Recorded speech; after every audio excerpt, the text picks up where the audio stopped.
The ice cream shop. As I was walking down the street on my way to the ice cream shop at 3 o'clock right after school, I got to a street corner and realized I was lost. I'd only lived in this town for 2 months, so I wasn't surprised that I didn't know where I was. I turned onto the street that went south and suddenly realized I could not feel anything to walk on and all around me was black.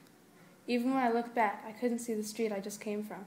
I looked forward again and saw a house that was very large but not very inviting. As I walked up to the south door, I saw the cornerstone. It read, "The Old Man Screams." I recognized that name. I thought back and realized with a chill down my back that it was the house in the stories that people would always try to scare young children with. The story was an old guy living in a big haunted house. The house entrance was dark and nobody had gone in for many years because the old man was scary, old, and creepy and ran around the house screaming.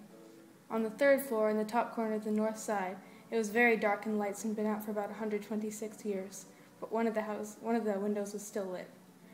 If you looked closely, you could see a baby sitting on a table in the middle of the room with the light on. The story said that the windows that had no light were where a baby had lived, and now that I looked, I could see eyes staring outside. As I was thinking about all of this, I realized that I could feel cold rain running down my back.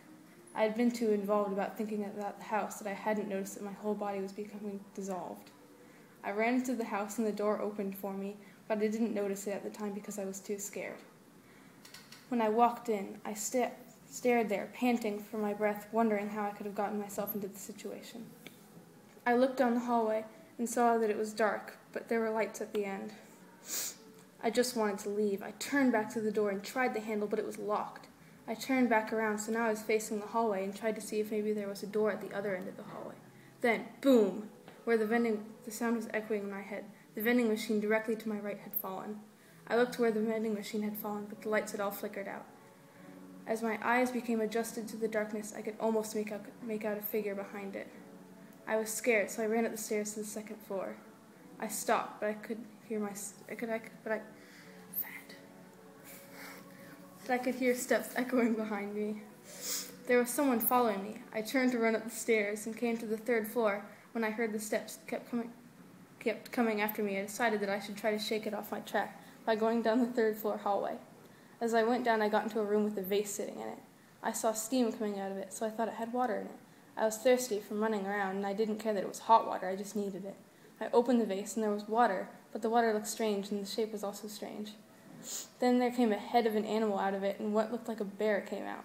As I saw it, I screamed, and the bear separated into mist, and it went through the vent above. I ran into the next room, and realized that if the stories were true, then I would be in the room with the baby head. I looked around, and sure enough, there it was. It was sitting on a table. It didn't even have a body, and had the structure of uni tattooed on its face. Its gaze shifted to me, and I could see its face turning into a grin. It said something to me, but I couldn't hear what it said because I was too scared. I could only register that its voice sounded like the rain falling outside, the cold sleet pouring down. I ran away from it, and away from which I came, and found another set of stairs and ran up those. I opened the door that ran into another room, and vaguely saw a shape on the far side of the room. When the bear had gone up into the vent, it must have gone into this room. I turned back and saw that I was looking directly into the eyes of the baby head. I didn't know what to do, but with a sigh of relief, I saw that the baby head wasn't looking at me. It was looking at the bear. It went over to the bear and ate it. I heard something creak above me, and I looked and saw the ceiling shifting. The whole building started to fall, and I couldn't see anything at all.